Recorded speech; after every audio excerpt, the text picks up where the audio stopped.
For more than 20 years, I lived at Wuzhen Temple, my days marked by the steady rhythm of a wooden bell. Morning chants, evening prayers, simple and quiet. But that didn't mean I was weak. Years of hauling water and chopping wood had hardened my body. My left hand was rough with calluses, my right arm strong from labor. Then one day, everything changed. A line of Rolls-Royce cars stretched along the mountain road, gleaming under the sun. The luxury looked absurd against the old stone steps. A man in a black suit stepped forward and bowed. "Miss, Master and Madam have sent me to bring you home." Home. I glanced at my faded robe and worn shoes, a faint smile forming. So the cliché "real heiress returns" story had fallen onto me. 20 years ago, a nanny swapped me with her own daughter. I was abandoned at the temple, while her child took my place in the wealthy Ta family. Recently, a medical check revealed mismatched blood types, exposing the truth. The abbot patted my shoulder gently.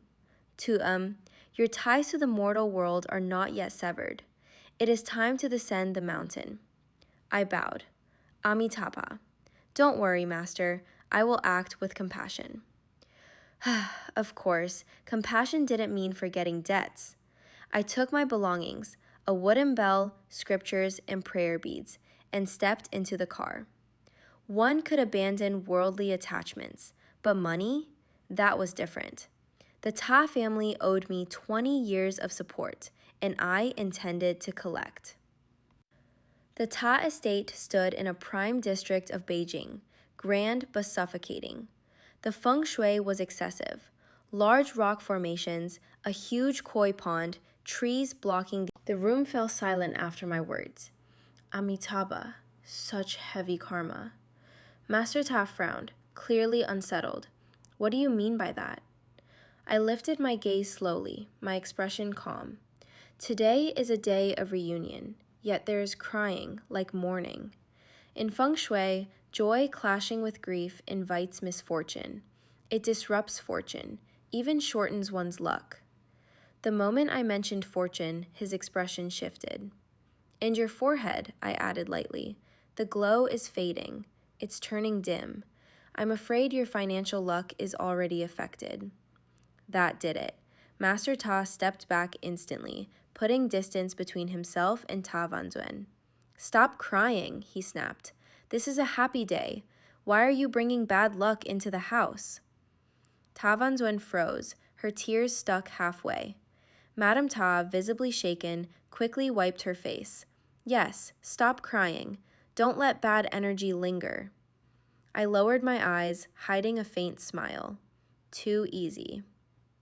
For one whole day, Ta Vanzuen behaved, quiet, obedient. But someone like her couldn't stay still for long.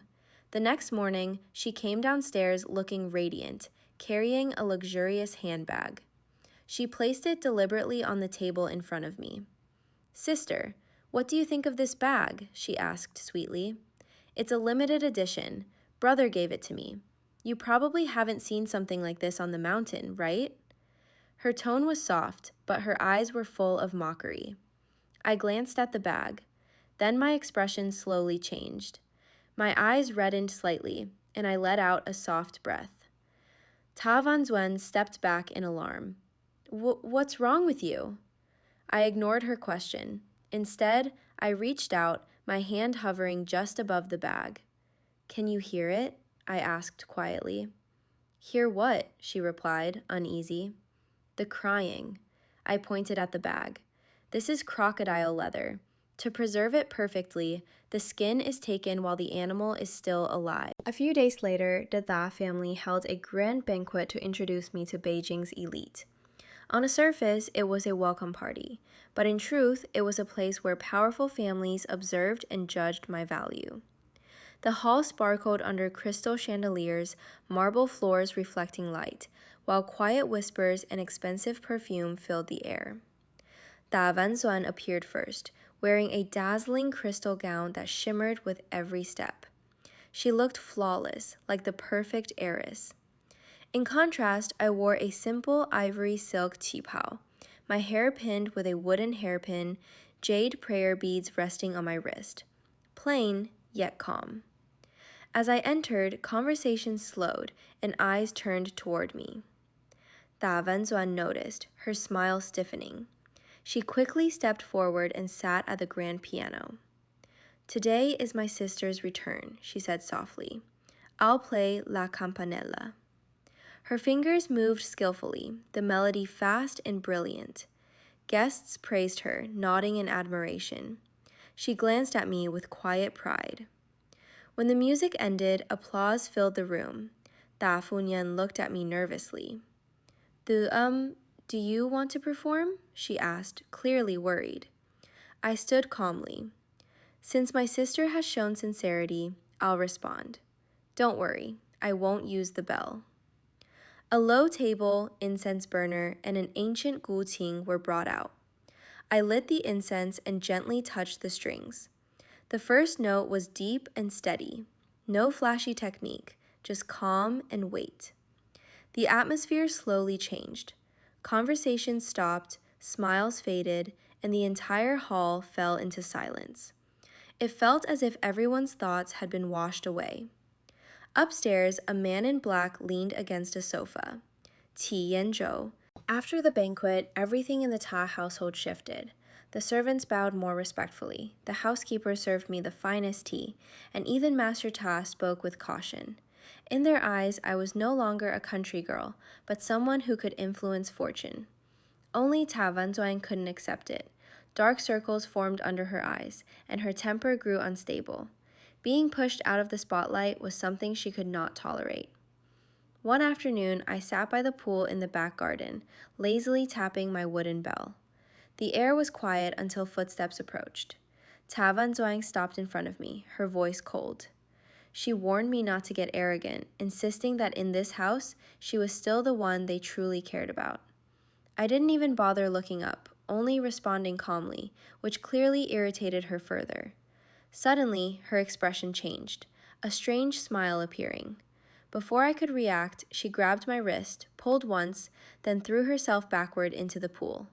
Water splashed violently as she screamed for help, accusing me of pushing her. As expected, Master Ta and Madame Ta rushed out in panic. Ta Vanzuan struggled in the water, acting as if she was drowning, repeating her accusation. I didn't argue. Instead, I jumped straight into the pool. In one swift motion, I grabbed her by the hair and dragged her up with force, pulling her onto the ground within seconds. She lay there coughing, soaked and disheveled. Madame Ta rushed to hold her, while Master Ta glared at me, demanding an explanation. I stood calmly, water dripping from my clothes, then pointed at the pool. I told them there was something beneath the water, a restless spirit that had been waiting for someone to replace it. I explained that it had grabbed her and pulled her down, and I had only jumped in to save her. The mention of spirits instantly changed their expressions.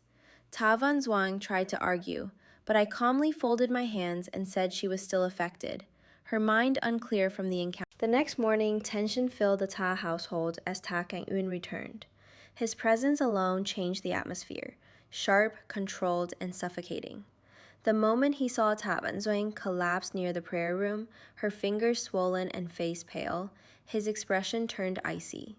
Without asking much, he strode into the living room, eyes locking onto me. I was lounging on the sofa, casually eating sunflower seeds. A black card slammed onto the table. "There's 10 million in it. Take it and leave," he said coldly. No hesitation, no emotion, just judgment. I looked at the card, then slowly stood up.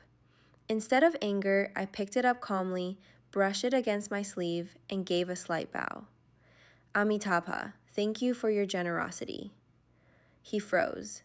I added seriously, "This merit will bring you great fortune and long life." His expression stiffened, completely thrown off.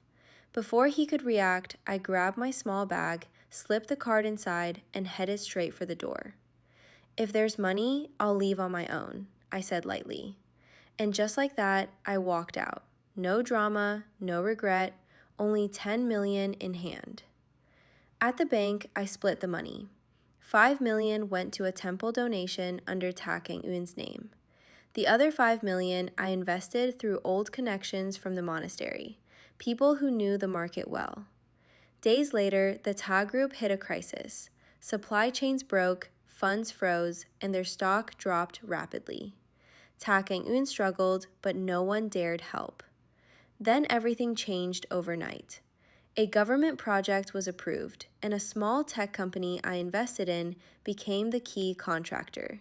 Its stock skyrocketed, and the largest shareholder was Ta Kang-eun. Because the investment was under his name, 10 million turned into billions. By the time he found out, it was too late. The girl he had driven away had just saved his entire empire. When the truth surfaced, Ta Kang-eun sat frozen in his office, staring at the transaction records again and again. The 10 million he had thrown at me in disgust had somehow turned into a lifeline worth billions. The investment account, the donation receipt, even the timing, everything pointed back to me. For the first time in years, he felt something close to disbelief. Half an hour later, a fleet of luxury cars sped through the city and stopped in front of my hotel. He didn't wait for an invitation. Still in his wrinkled suit, he rushed inside, breath uneven, composure gone. I was lying comfortably on the sofa, lazily eating fruit. He dropped to one knee. I was wrong, he said, voice tight. I didn't recognize who you were. He placed several bank cards in front of me with both hands. From now on, you decide everything. Just come back. I didn't even sit up. I tapped lightly on my wooden bell, watching him with a faint smile. Money is just worldly attachment, I said calmly. Right now, I'm busy resting. His eyes sharpened. Then what do you want? I finally looked at him properly. Simple, I said. Have your precious Dat Van Zwang kneel from the gate to the car and personally invite me back. The request was absurd, but he didn't hesitate. He took out his phone immediately and gave the order. No negotiation, no pause. Because compared to billions, pride meant nothing. That afternoon, the same luxury car returned to the Ta residence. When the door opened, the scene was almost surreal. Dat Van Zwang knelt on the cold stone ground, her face pale, eyes swollen from crying. In her trembling hands was a cup of tea. Humiliation did not break Dat Van Zwang, it poisoned her. For days she endured in silence, but the resentment in her eyes only grew darker. Then, as if following the script of a tragic drama, she made her move. One morning, my phone began vibrating nonstop. Every platform was flooded with trending topics, my name at the center of it all. Clips of me dragging her out of the pool were edited to look violent.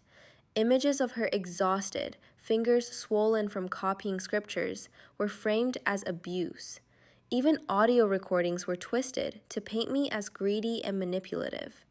Overnight, I became the villain. Public opinion exploded. Comments flooded in, accusing me of cruelty, of being unworthy, of abusing someone who had lived in that family for 20 years. The Ta Group's reputation began to shake again, and panic spread through the company. Ta Kang-eun stormed into my room, his face tense. I'll have lawyers handle it immediately, he said. She won't get away with this. I raised a hand lazily, stopping him. No need, I replied. Give me the company account. He hesitated for a second, then handed over his phone. At exactly 8 that evening, I went live. The stream exploded within seconds, millions pouring in, ready to attack. But instead of defending myself emotionally, I calmly opened a spreadsheet on screen. Rows of transactions appeared, clean and precise. This, I said, is Dat Van Zwang's bank record. The chat slowed. Payments to media companies, matching IP addresses, organized smear campaign. Silence spread through the comments. I clicked to another file. And this, I continued, is the charity fund she managed. A few highlighted entries appeared. 2 million transferred, directly into luxury purchases. The effect was immediate. Doubt turned into shock. Shock turned into outrage. The narrative collapsed in real time. Just as the chat erupted again, a new account entered the stream, marked with a high-level verification that no one could ignore. A single comment appeared at the top. "I'll handle this. Anyone who touches her faces consequences." The name attached to it froze the entire platform. Ki Yen Chu. In that moment, everything ended, not with noise, but with absolute silence. That single comment changed everything. Within minutes, the livestream crashed under overwhelming traffic, but it didn't matter anymore. The evidence had already spread across every platform. Screenshots, recordings, and transaction files circulated at lightning speed. Public opinion flipped completely. What started as a scandal against me turned into a full-scale investigation into Ta Wen. Authorities stepped in. The charity fund records were audited, and the numbers spoke for themselves.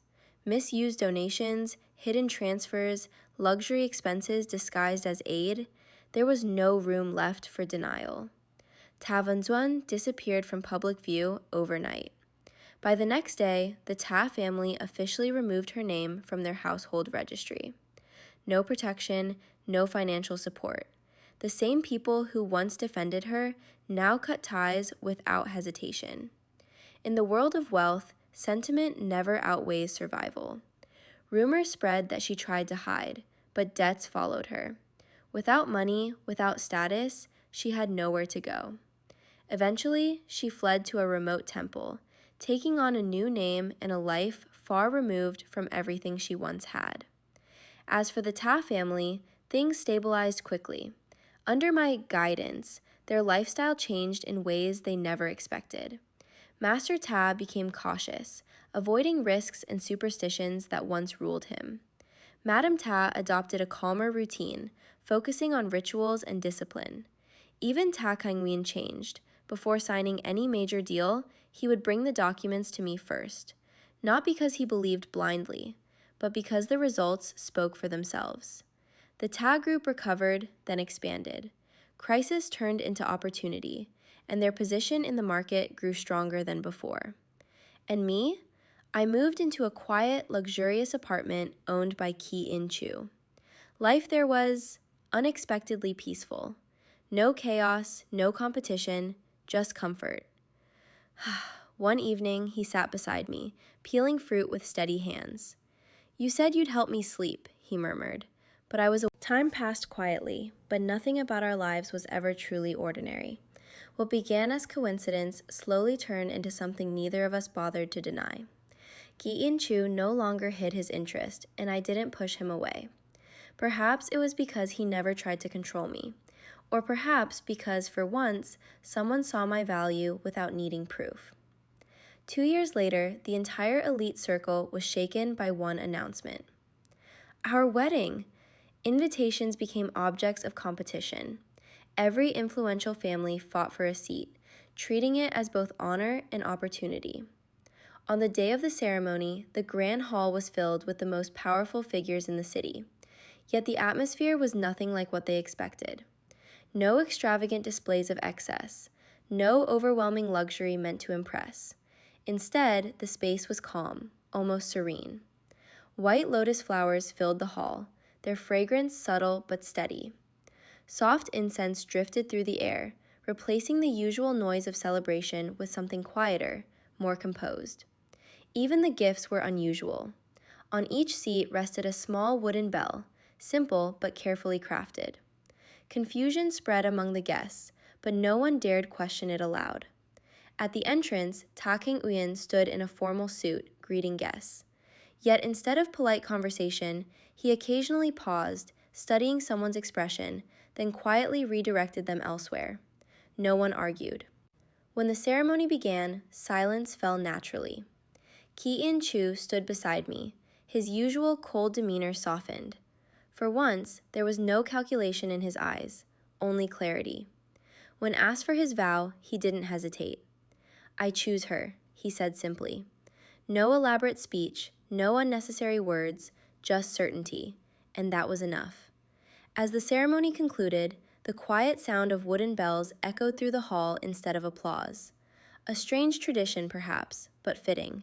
Because far from the brilliance of the city, in a quiet weather temple hidden deep in the mountains, a figure moved silently across the stone courtyard. Dressed in faded gray robes, Davanzuan scrubbed the ground with trembling hands. Her once delicate appearance had long disappeared, replaced by exhaustion and a dull, lifeless gaze. The past clung to her like a shadow she could not escape. One evening, while the temple was still, she secretly took out a cracked phone she had hidden away. The signal was weak, but after several attempts, a live stream finally loaded. It was my wedding. Bright lights, elegant surroundings, and a life she once believed was hers. She watched as I stood beside Qi and Chu, calm and radiant, everything she had tried to protect slipping further beyond her reach. Her hands began to shake. "That should have been me," she whispered, voice breaking. Tears fell uncontrollably, regret and resentment mixing into something heavier than before. If she had made different choices, if she had not acted out of jealousy, perhaps things would have been different. But regret comes too late. A sharp sound interrupted her thoughts. The temple supervisor stood behind her, expression stern. "This is a place of discipline," she said coldly. "Finish your work." The phone slipped from Thavanzuan's hands. Fear replaced everything else. Without a word, she lowered her head and returned to scrubbing the floor, her movements hurried and unsteady. The memory of endless punishment, of copying scriptures until her fingers swelled, was something she would never forget. From that moment on, she didn't dare look back again. Because